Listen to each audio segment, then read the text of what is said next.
Bien, sean todos ustedes bienvenidos a esta presentación que justamente vamos a tratar el último tema de la inteligencia artificial. Para esto les voy a compartir la pantalla, permítanme un momento. Bien, voy a desactivar el video para que la calidad sea mucho mejor. Perfecto.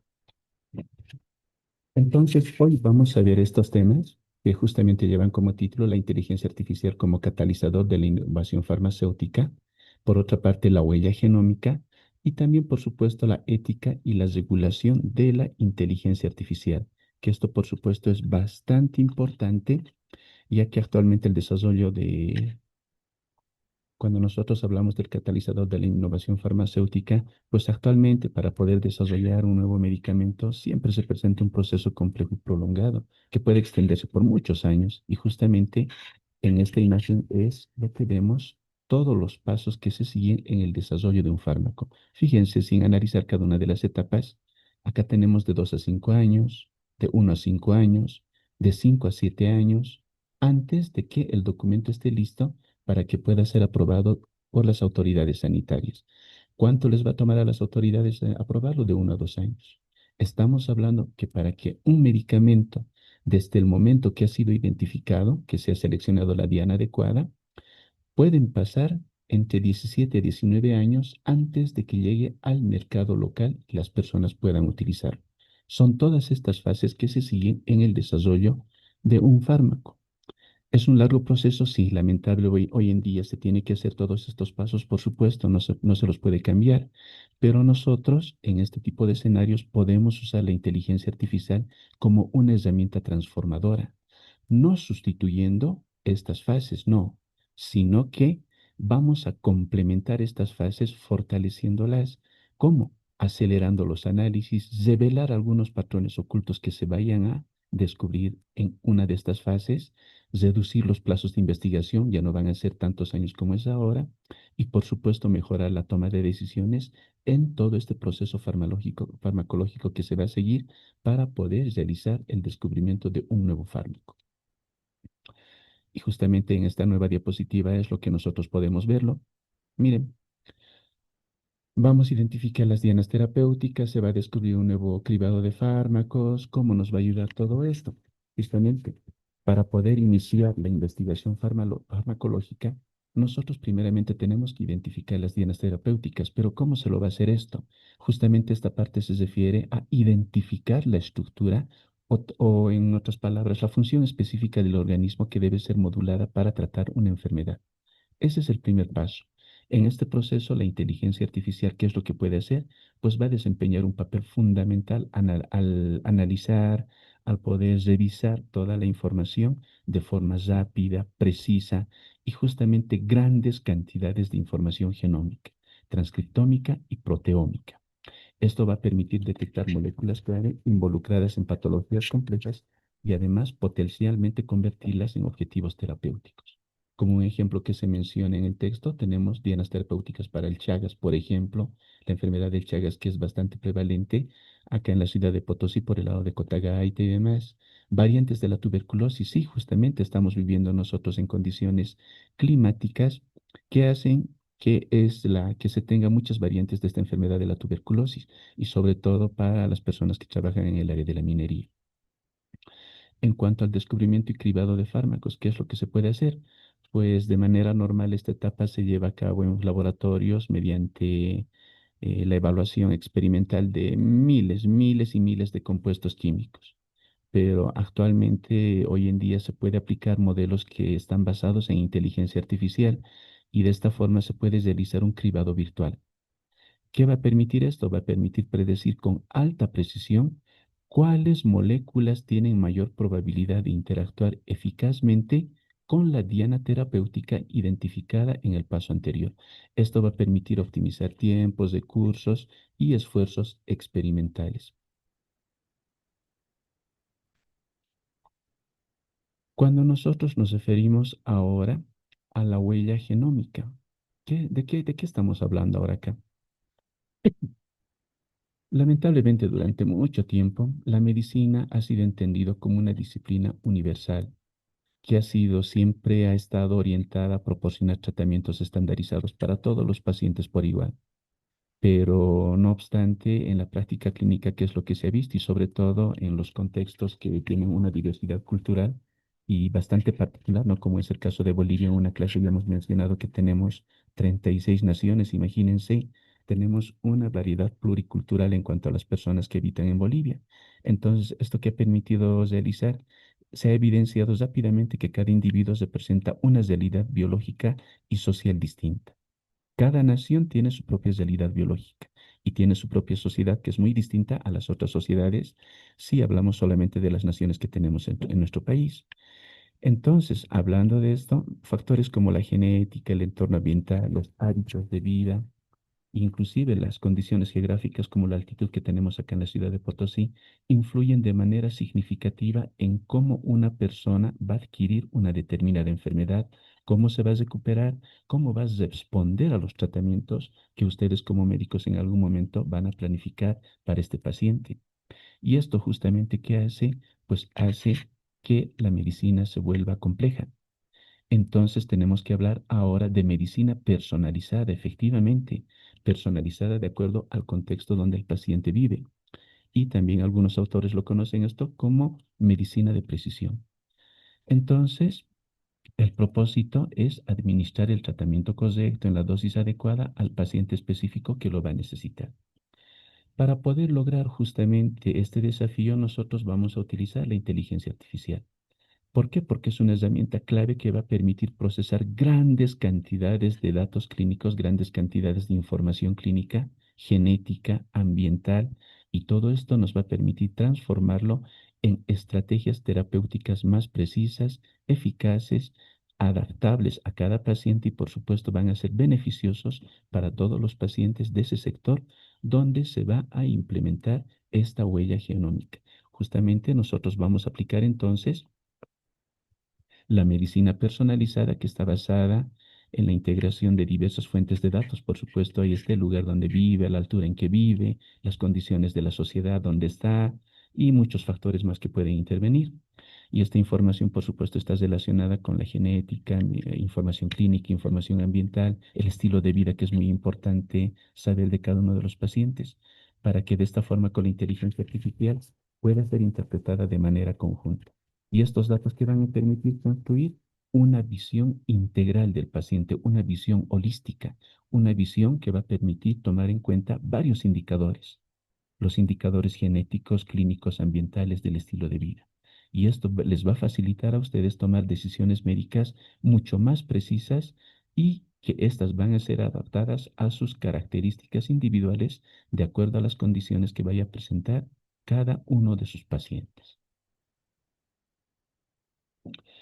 Por otra parte, cuando nosotros hablamos de la inteligencia artificial como un arquitecto de la eficiencia, ¿no? Y justamente se habla de la gestión y optimización de sistemas de salud, pero estos sistemas de salud tienen que estar asistidos por inteligencia artificial. Un sistema de salud verdaderamente eficiente no solamente se lo mide con la capacidad de salvar vidas, sino también tiene que promover la equidad, el garantizar el acceso universal a la salud. Sí, es una política del gobierno que siempre lo ha promovido acá. Tiene que asegurar su sostenibilidad a largo plazo, claro. En nuestro país, bueno, que está marcado por una gran diversidad geográfica, económica y social, por las naciones que ya están reconocidas por la Constitución, pues así como médicos, ustedes tienen desafíos bastante particulares, donde deben asegurar la disponibilidad de los medicamentos, por ejemplo, en las zonas rurales. Sí, es bastante primordial gestionar de manera eficaz la ocupación hospitalaria en los centros saturados.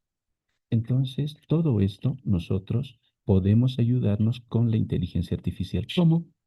Porque la inteligencia artificial va a ser un aliado estratégico, como muchos planificadores lo llamarían, porque va a actuar como un arquitecto invisible. Sí, es un arquitecto el que va a diseñar todo, qué es lo que va a realizar. ¿Cómo lo va a hacer? Analizando los datos, analizando grandes cantidades de datos. Va a anticipar las necesidades, va a proponer soluciones para que los recursos lleguen en el momento adecuado y al lugar correcto. Y el objetivo no es, por si acaso, como siempre lo hemos dicho, la inteligencia artificial no ha venido para sustituir a las personas, sino potenciar el trabajo de las personas ampliando las capacidades de los médicos para que ningún ciudadano que se quiera del sistema de salud, pues quede excluido de este sistema de salud. Ya hemos hablado en algunas clases anteriores justamente sobre esto, donde hemos visto, bueno, en los temas anteriores, el desarrollo de los fármacos, sistemas de gestión de salud eficientes. Un claro ejemplo de esto lo hemos dedicado justamente a hablar del Agent Hospital, y justamente hemos visto que este Agent Hospital cumple con todo esto. Es un modelo que ya está en funcionamiento y que ahora todo lo que se creía antes que se podía lograr, pues se lo ha logrado de forma práctica. Tenemos un modelo que sí, efectivamente indica que todo esto es posible. En países como el nuestro, donde no tenemos acceso nosotros a tecnología todavía de esta naturaleza, pues podemos trabajar con la inteligencia artificial para poder ir resolviendo algunos de estos problemas que todavía presentamos, paso por paso, para poder llegar, ojalá en algún momento, a tener nuestro propio agent hospital en Bolivia. Ese es justamente el objetivo de que ustedes como futuros profesionales se vayan formando pensando ya en utilizar todas estas tecnologías que hoy en día ya cuentan ustedes, son de acceso gratuito. Es fácil hoy en día capacitarse en el manejo de estas nuevas tecnologías, pues vayamos resolviendo los problemas uno por uno para que mañana tengamos nuestro propio hospital manejado por inteligencia artificial, siempre buscando el beneficio del ser humano, de los médicos, potenciar sus capacidades, ampliar su poder de decisión y para que cometan menos errores. Y lo que nos tocaba ver sobre todo, qué es lo que está pasando en el terreno ético, justamente, y regulatorio, ¿no? En nuestro país, y cuál es el futuro de la inteligencia artificial en nuestro sistema de salud. Y bueno, aquí pues te lanzo una pregunta, ¿no? ¿Cómo asegurar de que la inteligencia artificial se use de forma segura, justa y responsable? A lo largo de todos los anteriores capítulos que hemos visto, hemos ido analizando las capacidades inmensas que presenta la inteligencia artificial. Ejemplo claro, nuevamente les repito, el Agent Hospital, que justamente ya nos está demostrando todo lo que la inteligencia artificial va a realizar en el campo médico. E imagínense mañana, de aquí a unos años, cómo este hospital va a avanzar mucho más y todo lo que va a realizar, que lo que hoy en día no realiza, con seguridad mañana lo va a realizar. Esto, por supuesto, que ha revolucionado el diagnóstico clínico, los tratamientos médicos, la investigación científica, la gestión del sistema de salud, que es bastante importante en cualquier país. Pero, aunque con estos avances hemos visto que también traen algunas interrogantes, ¿no? Como ya en algunos repasos inclusive se les ha indicado, se les ha preguntado qué opinan ustedes, cómo puede, por ejemplo, una inteligencia artificial tomar decisiones que puedan afectar directamente a la salud de las personas. ¿Dónde está la decisión que puede tener consecuencias vitales? Las preguntas éticas que se van a formular, legales, el campo legal, ¿qué ha pasado con el campo legal? ¿Qué va a pasar con el ser humano? Entonces, todo esto sí requiere un tratamiento urgente. ¿Quién va a ser responsable cuando un algoritmo se equivoque? ¿Qué es lo que va a ocurrir? ¿Cómo se va a garantizar que esta tecnología beneficie a todos, absolutamente a todos por igual? Que no sea solamente para las personas de la ciudad, sino que esta tecnología llegue a todas las personas de toda Bolivia en cualquier rincón. Sí, ¿cómo aseguramos eso? ¿Cómo lo garantizamos? Y estas inquietudes no son recientes. Ya viendo un poquito de la historia, en la primera mitad del siglo XX, un escritor y además científico que de nombre Isaac Asimov ya se ha adelantado a muchas de estas preocupaciones. ¿Por qué? Porque él ha propuesto en una de sus obras literarias justamente las célebres, se lo llama así, las célebres tres leyes de la robótica. Él en su momento, ¿qué es lo que pensaba? Por supuesto que ya pensaba en la inteligencia artificial, pero en inteligencia artificial que esté funcionando conjuntamente a un robot, implementada en un robot. Estas normas que ya él en su momento las ha planteado, ¿qué es lo que ha establecido? Principios fundamentales para regular la interacción entre humanos y máquinas inteligentes, y con lo cual se podía justamente, ¿no? En lo cual justamente se puede regular la interacción entre los seres humanos y las máquinas inteligentes. Él ya ha anticipado los dilemas éticos que hoy en día estamos viendo que pueden surgir, sobre todo en el ámbito de la salud. ¿Cuáles son estas leyes que se ha planteado? La primera ley que él ha propuesto, que un robot no debe dañar a un ser humano por inacción o por inacción y permitir que un ser humano sufra daño. Su segunda ley, un robot debe obedecer las órdenes dadas por los seres humanos, salvo que dichas órdenes entren en conflicto con la primera ley.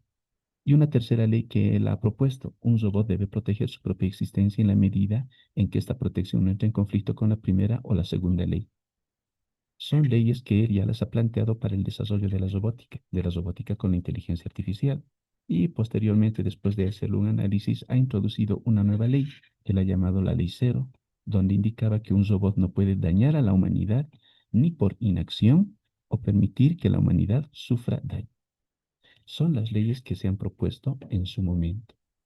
Y justamente más adelante ya él ha hecho estas propuestas para asegurar que las máquinas pues siempre actúen, si vale el término decir así, actúen, se comporten siempre en favor de los seres humanos. Pero no obstante, no a pesar de que él tenía un carácter visionario para su época, si era bastante adelantado, estas leyes que él ha planteado hoy en día están viendo que son insuficientes, enfrentándolas a la complejidad de los dilemas éticos que cada día se están presentando con el desarrollo de la inteligencia artificial. Prácticamente la inteligencia artificial requiere leyes que sean un poco más estrictas dentro del campo del diseño de modelos que utilicen. Cuando hablo de modelos, digo, pueden ser programas de computadora, máquinas que funcionan con inteligencia artificial, cualquier dispositivo que tenga inteligencia artificial, pues tienen que ser particularmente en áreas tan sensibles y multifactoriales, ¿no? Como en el caso de la medicina. Y justamente entonces los principios éticos clave que se tienen que tomar en cuenta es, como vemos acá en la diapositiva, justamente la privacidad y la seguridad de los datos del paciente, donde en nuestro país, sí es fundamental hablar de nuestro país porque ustedes van a ser médicos formados en Bolivia y van a desarrollar por lo menos tal vez el 80-90% de sus actividades acá en Bolivia, ¿no? Posiblemente un 20% tenga la posibilidad de irse fuera de Bolivia y tienen que garantizar siempre el derecho a la privacidad de los datos del paciente. Esto es bastante esencial. Y la inteligencia artificial tiene que tener la capacidad para resguardar estos datos que son manejados en el campo de salud y se lo consideran datos sensibles. Y tiene que evitar que estos datos se filtren por alguna situación o que se pueda usar de forma indebida. En cuanto a los sesgos que se puedan presentar, pues sí, la inteligencia artificial puede perpetuar desigualdades si no se entrena con datos representativos. Nosotros ya lo hemos hablado en otras clases donde un modelo de inteligencia artificial va a ser exitoso siempre y cuando este modelo haya sido entrenado con datos del contexto donde va a entrar en funcionamiento. Caso contrario, el modelo va a dar resultados erróneos, predicciones erróneas y en algún caso pueden ser predicciones que van a presentar desigualdades. En cuanto a la transparencia y explicabilidad, ¿qué es lo que podemos decir? Sí, los algoritmos tienen que ser comprensibles para los pacientes, los médicos. Por supuesto, ¿esto para qué? Para que puedan mantener la confianza en el modelo que se está aplicando. Ya les dije, ustedes como futuros médicos están entendiendo cuáles son las bases de un modelo que hace uso de inteligencia artificial. Hemos visto los algoritmos que se manejan, los tipos de algoritmos los hemos categorizado. Pues entonces cuando hablamos de transparencia y explicabilidad, estos modelos tienen que ser fácilmente identificables en cuanto a cómo manejan la información. De otra forma, estos mismos no van a mantener la confianza tanto de los médicos como usuarios y de los pacientes como justamente personas que van a acudir a estos modelos para poder requerir algún pronóstico respecto a alguna queja de salud que puedan llegar a tener ellos. En cuanto a las responsabilidades y rendición de cuentas, sí, bueno, se habla de que cuando un sistema de que se equivoca, ¿qué es lo que vamos a hacer? Ya hemos hablado también de esto, hemos dicho, ¿a quién le echamos la culpa? ¿Al médico que está utilizando inteligencia artificial? ¿A la institución que lo ha comprado y lo está implementando acá? Le vamos a echar la culpa a los programadores, a los médicos, todo el equipo que ha desarrollado el modelo. No, ¿verdad? Entonces, no tenemos todavía un marco legal que defina claramente la responsabilidad de quién es el culpable si la inteligencia artificial se equivoca y peor todavía, si causa algún daño. Son todavía muchas cosas que nosotros tenemos que ver, tenemos que analizar con cuidado para poder ver qué hacemos, ¿no? Pero ahora analicemos un poco de las leyes que tenemos en Bolivia y que puedan estar relacionadas tal vez en algún momento con la implementación de sistemas de inteligencia artificial. Para esto, primeramente, siempre es bueno eh, nombrar la ley número 3131. Esta es una ley que ustedes tienen que saberla de memoria. Si pueden descargarla del internet, descárguenla y comiencen a leerla. ¿Por qué? Porque justamente regula el ejercicio profesional médico. Ha sido ya publicada en el año 2005, no ha sufrido ninguna modificación. Entonces, esta ley, como verán acá, nos permite regular el ejercicio de la medicina en Bolivia, establece los principios éticos, maneja la información clínica del paciente como confidencial, solo puede compartirse con fines académicos y demás. Esta ley, entonces, y es bastante importante que todos ustedes la vayan a conocer. Es algo legal, sí, es de más del área, tema jurídico, tema de derecho, pero ustedes como futuros médicos prácticamente tendrían que conocer esta ley como el Padre Nuestro, bueno, para los que son católicos, ¿no? Para que mañana puedan desempeñar sus funciones de acuerdo a lo que dice la ley, para que vean cómo les protege y cómo ustedes deben desarrollar sus funciones. Tenemos otra ley, la ley número 8439. Justamente esta se refiere al Código de Ética del Colegio Médico de Bolivia. ¿Cuáles son sus principales pilares? Pues tiene una fuerza normativa para los profesionales médicos, regula así que la confidencialidad de los datos clínicos y la necesidad, de esto es bastante importante, del consentimiento informado para el desarrollo de las investigaciones, el consentimiento informado de las personas que van a participar en estas investigaciones. Entonces también está regulado con esta ley. ¿Por qué hablamos de esta ley? No habla de inteligencia artificial, pero nos habla de cómo manejar los datos. Hay leyes que de forma general nos dice que los datos son bastante sensibles, confidenciales y solamente se lo pueden compartir con fines académicos. Estas leyes nos pueden ayudar, así como están redactadas, para poder desarrollar sistemas de inteligencia artificial si es que en algún momento nosotros queremos realizar la implementación. Estamos viendo que no estamos tan desprotegidos en cuanto a la normativa legal. Es básica, pero por lo menos nos puede ayudar algo. Tenemos las normas del Comité Nacional de Bioética, justamente su sigla ahí la tienen, es con bioética. Este comité que hace justamente regula los aspectos de las investigaciones en el campo de la salud, los aspectos éticos, ¿no? Exige nuevamente, miren, el consentimiento informado de cada una de las personas que van a participar de estas investigaciones. La confidencialidad es bastante importante y el resguardo, ¿no? De los datos que se van a utilizar y son datos personales en los proyectos de investigación. Entonces tenemos también un comité que podemos utilizar sus regulaciones para poder desarrollar modelos de inteligencia artificial o implementarlos en algún caso. Tenemos la ley número 164 de telecomunicaciones y TIC, ha sido publicado el 2011. Por ejemplo, esta cómo se relaciona con la inteligencia artificial.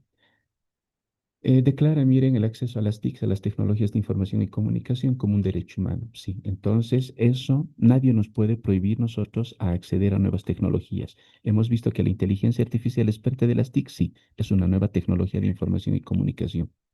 Además, esta promueve el uso de las TIC en la salud. ¿Qué quiere decir es salud? En el campo de la salud digital, de la salud electrónica. Ya es una combinación de las tecnologías y la salud, ¿no? Y por eso que se habla de educación y gobierno digital.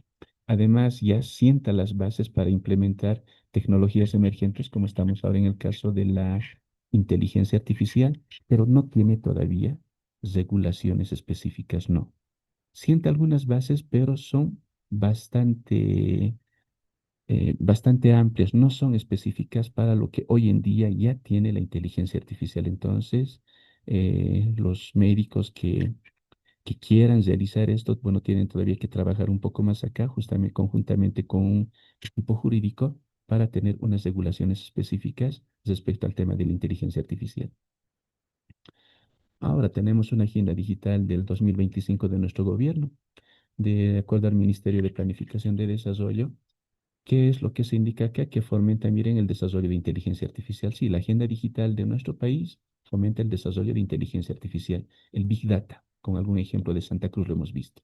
La ciencia de datos. la forma de cómo manejar justamente esta gran cantidad de datos. ¿Para qué? Para el desarrollo económico, social y, por supuesto, incluyendo su uso en el campo de la salud. De esta forma, entonces, se proponen ya marcos generales para la gobernanza de datos, para poder manejar los datos, para poder administrar estos datos. Pero todavía no hay una normativa específica. Si bien hay cosas generales, todavía carecemos de normas específicas que nos puedan ayudar en el desarrollo, en la inclusión de modelos que hacen uso de inteligencia artificial. En cuanto a la protección de datos, hemos dicho siempre sí, la protección de datos digitales y la privacidad. Y cuando nosotros manejamos ya tecnologías de información y comunicación, necesitamos dar una protección de datos bastante amplia, porque son datos bastante sensibles lo que se maneja con relación a los pacientes. La Constitución Política del Estado habla algo así, su artículo 21, inciso 7, derecho a la privacidad y la confidencialidad. En su artículo 130, ¿qué es lo que nos indica? Que todas las personas tienen derecho a la protección de sus datos. Tenemos otra ley, la ley número 164. En su artículo 74 habla de la protección de la información de los usuarios. La Ley General de Derechos de los Usuarios y los Usuarios, la ley número 453, garantiza el acceso a la información y la protección de datos. Tenemos varias leyes disgregadas, tenemos artículos dentro de la Constitución que hablan de cómo se debe proteger los datos cuando son manejados de forma digital. Tenemos algunas normas, sí, pero como verán, todavía no se tiene una norma específica que diga si son datos en salud, se tiene que aplicar esto, esto y esto, por tanto, es prohibido hacer esto. No tenemos un reglamento, una norma específica.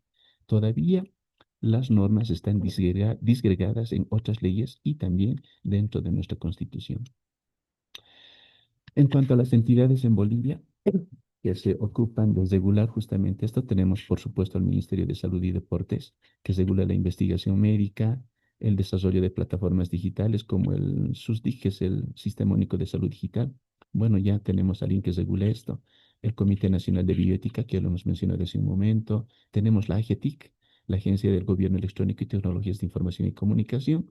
¿Qué es lo que hace? Bueno, lidera, como indica acá, proyectos de transformación digital y privacidad de datos, bastante orientado al desarrollo de tecnologías de información y comunicación, como indica acá también promueve tecnologías emergentes dentro del campo de la inteligencia artificial. Otra entidad en Bolivia que ayuda a esto, la Autoridad de Regulación y Fiscalización de Telecomunicaciones y Transportes, que hace supervisa el cumplimiento de la ley de telecomunicaciones, ¿no? En temas de seguridad digital. Hay algunas entidades en Bolivia, entonces, que justamente se encargan de poder, ¿cómo lo llamaríamos?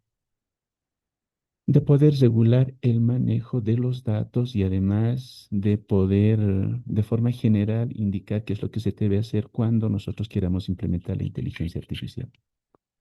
Y cuando hablamos nosotros de la inteligencia artificial y nuestra humanidad, bueno, sí, es bastante importante el consentimiento informado y la autonomía del paciente, lo que en muchos casos ya hemos hablado.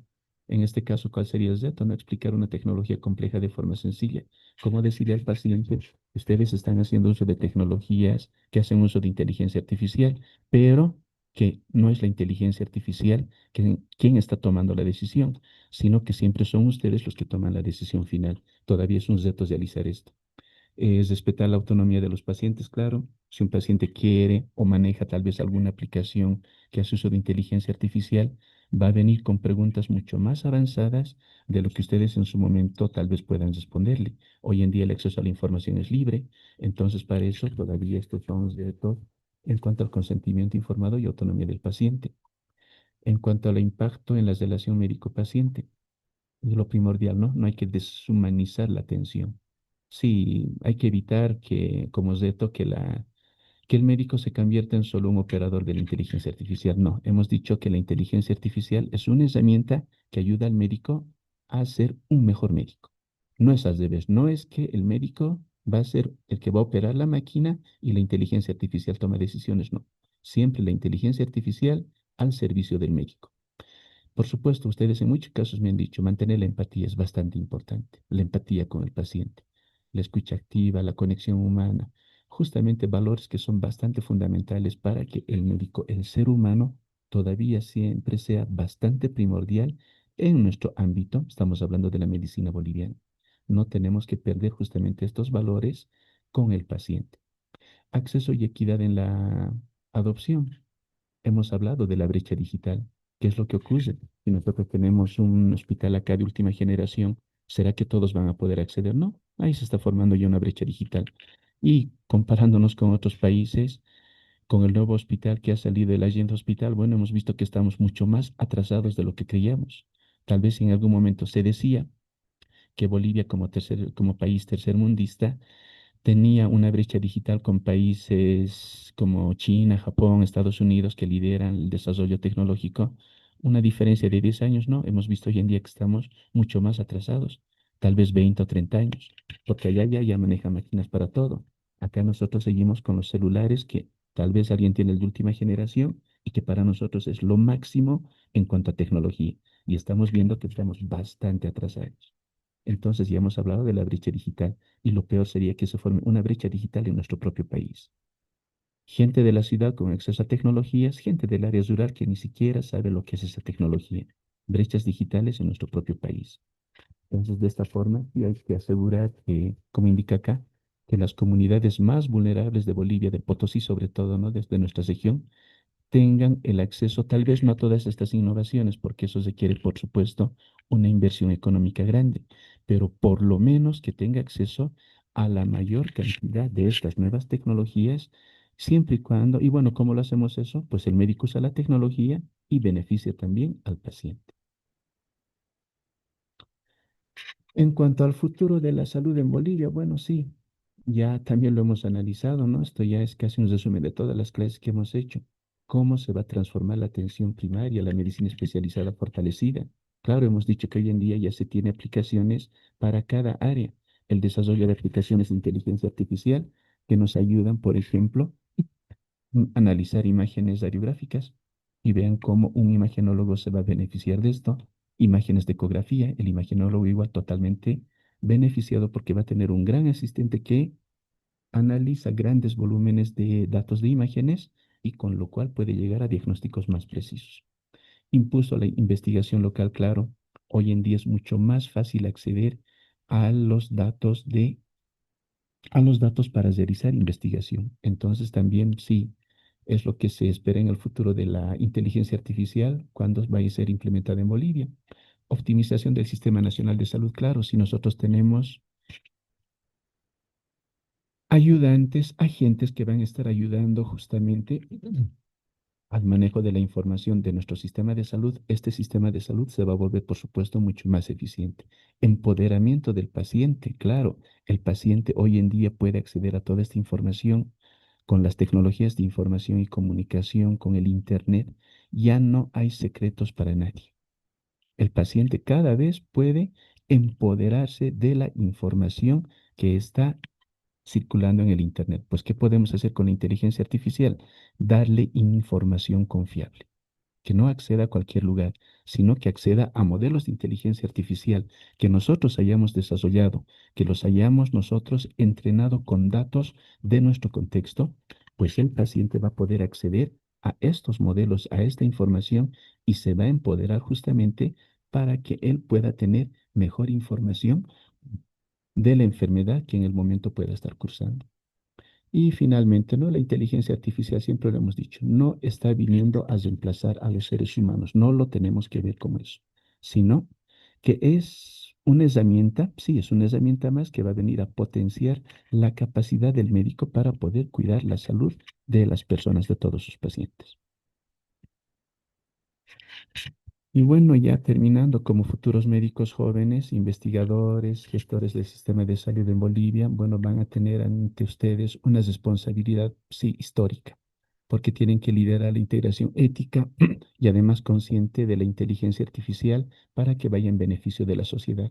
Ustedes son los responsables de orientar estas tecnologías para que, pues, actúen con humanidad, aunque son máquinas, pero sí, si están dispuestas a aprender, ¿por qué no enseñarles humanidad? Que aprendan qué es la equidad, la solidaridad, claro. Entonces, una de las tareas más trascendentes dentro de su formación médica es porque en última instancia, tanto en la medicina como en la vida, pues la tecnología siempre tiene que ser una herramienta al servicio del ser humano y nunca un fin en sí mismo. Muchísimas gracias, jóvenes, y hasta una próxima clase.